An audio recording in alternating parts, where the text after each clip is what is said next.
Hey everybody, it's the No Swear Gamer with another plug and play review, this time Double Dragon by MSI, and just like their other plug and plays, you have the cheap feeling oversized joystick here.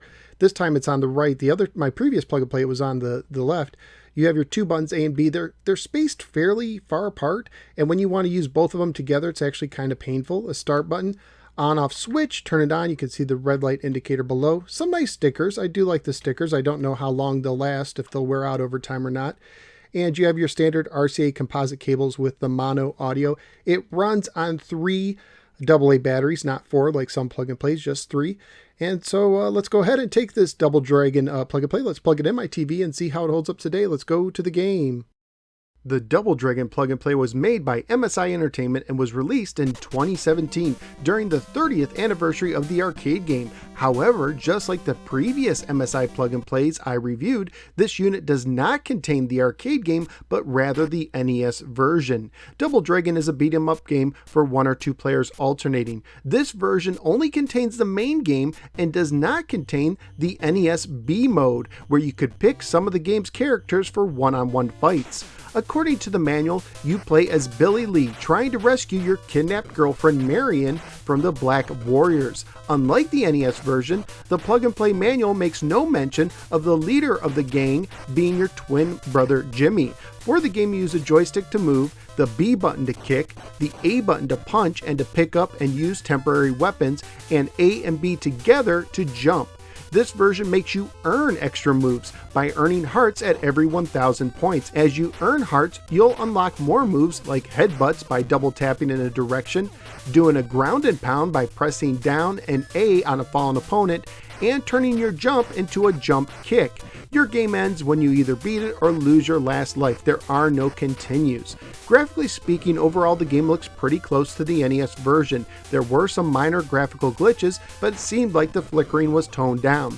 The sound and music were close enough to the NES version for my tastes, although some gamers may notice more differences than myself. Family friendly wise, the box recommends this game for ages 5 and up, although recommending a game to kindergartners where your girlfriend gets assaulted and you whip and knife your opponent seems a little inappropriate. The game is better suited for ages 10 and up, just like the E10 and up rating it got on the Virtual Console.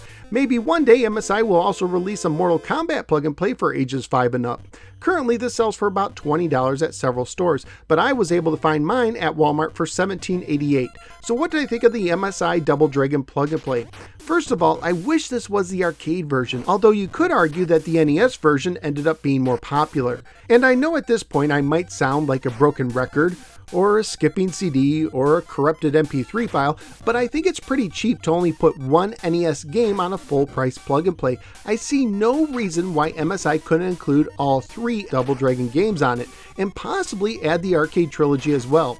Now that sounds like a plug and play I'd be interested in, but one of the main downfalls of this plug and play is the joystick itself. Both the joystick and the buttons feel cheap, and there were times I pressed a button or moved the joystick, but the game did not respond. And while using the joystick was more comfortable than it was with the Mega Man 2 plug and play I recently reviewed in episode 443, the 2 buttons are too far apart, and performing the jump kick, which I like to use a lot in this game, was both awkward and very uncomfortable. So where am I going to rank the MSI Double Dragon plug and play? This one is going to be very close to the previously mentioned Mega Man 2 plug and play at the 26th position. Both only have one game that is played on a cheap, uncomfortable joystick, but since Mega Man 2 is the better game, and since doing the jump kick in Double Dragon was more uncomfortable than using the joystick to move Mega Man in Mega Man 2, Double Dragon is going to end up ranked right under Mega Man 2. So out of the 35 plug and plays I've now ranked, Double Dragon is jumping and then later jump kicking into the 27th position. At least that's what I think. What do you think? Let me know in the comments below. Also, please click like and subscribe, follow me both on the Facebook and the Twitter, and check out some of my many other videos covering retro-related video games, toys, mini arcades, plug and plays, and more. At this time, I'd like to thank Richard for supporting the show on Patreon. Thank you, Richard. You too can help support the show, gain access to exclusive content, be able to vote on future games I review by signing up at patreon.com/NoSwearGamer. Thank you for giving me a little part of your day, and I look forward to seeing you next time on the next episode of the No Swear Gamer. Take care and beware of cheaply made plug and plays that only contain one NES style game.